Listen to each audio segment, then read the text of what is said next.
be a Dowel Mobility. We're gonna have your affected side as a nice passive arm, so you're not gonna be working much through this arm. I want your unaffected side to do most of the work here. Okay, so what you're gonna do is make sure that you've got enough room overhead, and then you're gonna take your active side, you're gonna push that affected side up overhead. Notice how I'm in a wide position. I'm not coming just straight overhead here. I want to see how much range of motion you can get that is relatively pain-free. So we'll say a pain scale, I want you a 3 out of 10 or lower, and you're just trying to work through that whole range of motion there. Okay, after you go up overhead, then you do the same thing going back into extension. So notice how I turn my hands around. I'm seeing how far back I can take my arm. Think of it as like a nice stretch. My right arm's nice and relaxed. My left arm's doing all the work to push me there. Okay, so we're doing 10 reps overhead, 10 reps back and down to the side. Then last one, I'm gonna go underhand grip. And notice how my elbow is bent here now, and I'm gonna go straight out to the side. I'm not letting my elbow drift out, just pushing out and then bring it back in. External rotation is what we call this. This is gonna be a nice mobility warm up for us before we get into our rehab. Alrighty, this is going to be our cable abduction, so make sure that this cable is at about belly button height for us and that the weight is relatively light.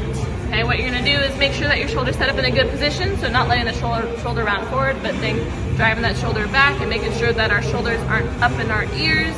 And then from here, I'm going to step out far enough, so notice how I have to reach for the cable. And then what I want you to do is use those muscles that are kind of deep in your armpit to pull the cable in, and then you're just going to manage and hold here.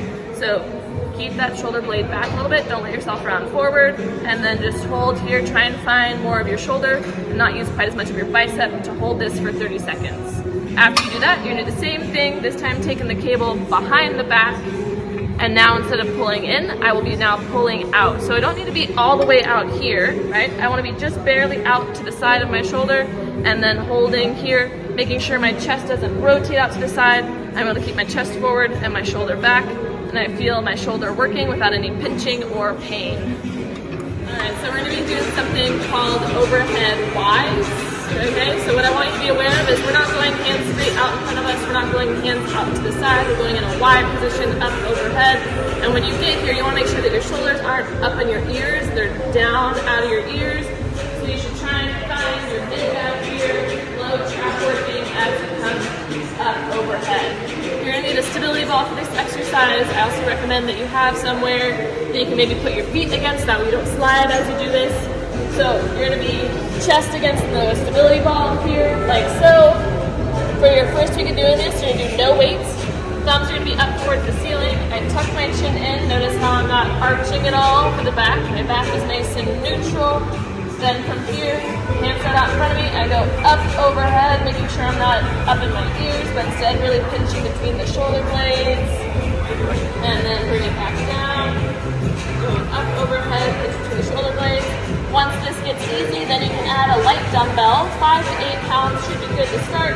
Coming up overhead, making sure that you don't feel your neck working too much as you do this either, because that'll tell you that you're compensating in the wrong areas.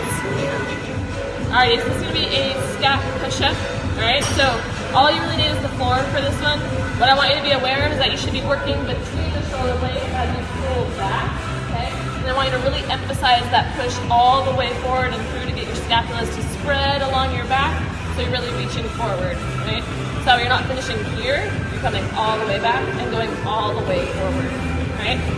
So then we're going to get into our push-up position. To load this, you've got to be able to know how to be contacted with someone as you're doing this. So being strong in that position. If you need a little bit of help or assistance here, you can go on your knees. But we're going to try and go from a real push-up position on the toes here. And then what I do, make sure my spine is nice and neutral. I'm not down here, I'm not up here.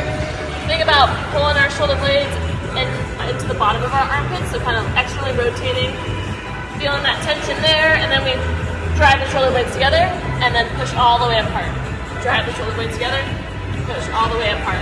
If you're having a hard time being able to hit that position, we're going to instead come to a bench here and do the same thing for the first 2 weeks. So that way I can really learn the proper mechanics without going up in my shoulders either, right? Push, bring it together, and push. Alrighty, for this exercise, you're gonna need a thread or a relatively light band. You're gonna take the band and you're gonna come behind the back here, okay? What I want you to do is first, notice how my shoulders are rounded forward. I'm gonna correct that by pulling my shoulder blades together and think about driving those shoulders down and out of my ears. Now that I've got my shoulders set up, I can look at my hands. I'm gonna go thumbs facing forward, right? And then from here, notice how that kind of helps correct my postural position as well. And then I'm gonna actively pull my arms apart as I'm doing this. So I wanna make sure that I've got good head position. I'm not flaring my rib cage up like this. So I've got my core engaged and I'm actively pulling apart. You should feel kind of the bottom of your armpits working here, maybe even down through your shoulders or the backside of your upper back working.